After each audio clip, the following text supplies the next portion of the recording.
Assalamu alaikum wa rahmatullahi wa barakatuhu. Bugün Rail Fazrahmanov'ның Fikir Йөртүчеләргә дигән китабыннан вәгазьләрне укуна дәвам итәм. Тормыш юлы дип атала. Рәхим итеп тыңлагыз. Кеше бу дөньяга аяк басып, акны карадан айырырга өйрәнгәч, үз-үзенә төрле сораулар бирә башлый. Ни өчен мин бу якты җиһанга килдем? Яшәүемнең максаты нидән гыйбарәт? Бала әлеге сорауларны башта әти-әнисенә бирә, аннан укытучыларына. Үз дуслары белән дә бу темаларга сөйләшә, төрлесеннән төрле җавап алып, төгәл нәтиҗәгә килә алмагач, башка кешеләрдән аерылмыйча, тормыш агымы уңаена яшәүне өстен күрә башлый. Бу мөһим сораулар тормыш мәшәкатьләре белән онытыла һәм кеше тора бара, гомумән ул турыда уйланмый. Тормышта инде башка төрле мәсьәләләр барлыкка килә. Аларны шишәргә, шуларга бәйле сорауларга җавап табып яшәргә кирәк. Гадәттә, ул сораулар күпләребез өчен уртак. Тормышта нинди һөнәр сайларга, кем булырга, укыргамы, юкмы, кемнәрдер 30 яки 40 яшькә җитеп тә үзенең сәләтен ачыклый алмый, яраткан эшен таба алмый интегә, тегендә монда бәрелеп сугылып йөри. Ә кайберәүләр тормышта үз урынын таба, яхшы эшкә урнаша яки үз эшен башлап җибәрә, яраткан берәр шөгылен керемле кәсеп итеп, шул өлкәдә уңышка ирешеп, халык арасында танылып китүчеләр дә бар. Әмма бу дөньяда зур дәрәҗәләргә ирешеп тә, тормыш җайланып бетсә дә кешегә һаман нәрсәдер җитми кебек, күңеленә нидер тынғылык бирми. Кайберәүләр, менә хәзрәт, дөнья мәсьәләсенә килгәндә кешене бәхетле итә торган бар нәрсәмдә бар. Гаиләмдә ишле, үз йортым белән торам, яраткан эшем бар. Әмма барыбер күңелдә тынычлык юк, нәрсәдер җитми кебек. Калептә бушлык, нәрсәне дөрес эшләмим, киңәш бирегезче, дип үзен борчыган сорауны бирә. Әйе, кеше күңелендә мондый борчылулар булса, шундый мөһим сораулар туса, Аллаһка шөкер, бу бик яхшы. Ни өченме? Хәзерге тизлек заманында күп кеше бу турыда уйланмый да бит әле.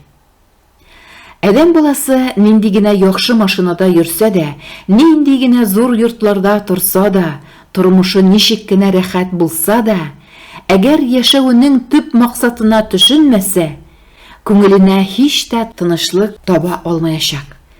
Бу галәмнәрнең хуҗасын онытып, фани дөньяда ул кушканнарны үтәмичә гомер кичереп, җир йөзенә ни өчен килгәнебез турында уйламыйча яшәү дөресме соң? Моңа җавапны Коръәндә табабыз. Аллаһны оныткан, аның буйрукларын үтәмәгән, шул сәбәпле ул да аларга үз-үзләрен оныттырган, хәтта үзләренә нәрсә файдалы, нәрсә зарарлы икәнен белмәс булдылар. Кешеләр кебек булмагыз. Әнә шулар Аллаһның итәгатеннән чыккан фасиклар. Хәшр сүрәсе 19-нчы аят. Ни өчен яшибез? Бу дөньяга нигә килдек? Сораулар күп. Ә җавабы кайдасың диярсез? Җавап биргәнче уйлап карыйк әле. Безгә берәр кеше тормышта бер авыр сынауны җигеп чыгарга булышса, аңа карата нинди мөгамәләдә булабыз? Әйтик, бер кеше бик нык авырый ди. Ул бер табибка барып карый, файда тапмый, икенчесенең дә дәвасы шифа бирмей, хәле көннән-көн мөшкилләнә. Бер дусты килеп, кайсыды бер шәһәрдә тәҗрибәле яхшы табиб барлыгын әйтә. Хәтта аның янына алып та бара. Аллаһтың рәхмәте белән ул табиб бу авыру кешене аякка бастыра. Ул кеше үзен әлеге табиб янына алып барган дустына нинди мөнәсәбәт кылачак инде? Әлбәттә, гомере буе рәхмәтле булачак ул аңа, чөнки күңеле аны үзенә ярдәм иткән дустының игелегенә игелек белән җавап кайтарырга этәрә. Ә хәзер төп сорауга җавап эзләп карыйк. Көн сайын кояшны кем чыгара? Игеннәрне кем үстерә?